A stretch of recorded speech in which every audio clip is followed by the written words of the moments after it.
Rekonstruksi tewasnya Francisca Yofi di Sukajadi, Bandung, Jawa Barat sudah selesai. Rekonstruksi berlangsung selama 4 jam dari jam 9 pagi hingga jam 1 siang. Informasi selengkapnya akan disampaikan Aisyah Miadinar langsung dari Bandung.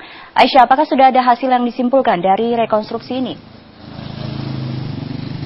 Ya, Sumi, berdasarkan hasil rekonstruksi yang berlangsung selama sekitar 4 jam ini, hasilnya masih belum bisa diketahui karena masih diperlukan adanya analisis dari pihak kepolisian. Namun yang bisa saya katakan adalah bahwa sejak dari rumah kos rekonstruksi yang dilakukan di rumah kos Siska sekitar pukul 12 siang dan hanya berlangsung sekitar 1 jam saja hingga rekonstruksi selesai di sekitar lapangan Abra di tempat di mana Siska ditemukan oleh warga dalam keadaan kritis. Dan sejak dari rumah kos itu rekonstruksi dilakukan berupa terseretnya Siska dalam kondisi menggelayut di tersangka yang diduga masih berusaha untuk merebut tasnya kembali. Kemudian setelah beberapa meter dari rumah kos Siska dianggap jatuh dan saat itulah rambutnya diduga terbelit oleh gear motor. Dan setelah beberapa meter dari jatuhnya Siska pun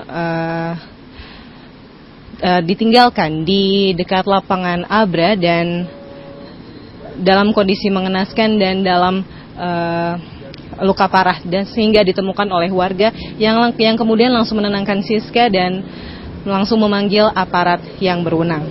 Dan proses rekonstruksi ini berlangsung dari pukul 9, sekitar pukul 9 hingga pukul 13 yang bertempat di 6 lokasi, diantaranya adalah di rumah tersangka, kemudian di rumah kos Siska, dan kemudian juga di lapangan Abra tempat Siska ditemukan. Dan proses rekonstruksi ini sendiri juga ditonton oleh ratusan orang dan dijaga oleh ratusan aparat keamanan, diantaranya adalah sekitar 400 anggota kepolisian, Brimob, Provos, dan juga Intel.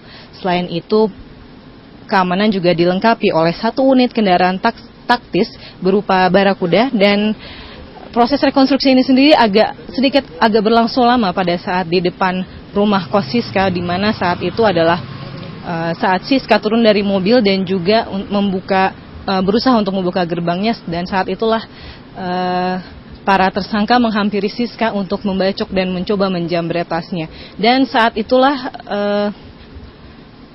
terjadi kesimpang siuran antara pernyataan dari tersangka dan juga pernyataan dari saksi mata, dan karena itulah proses rekonstruksi di tempat kos Siska ini berlangsung sedikit lama. Ya, demikian Sumi, untuk sementara kembali ke studio. Ya, terima kasih Aisyah Miadinar melaporkan dari Bandung.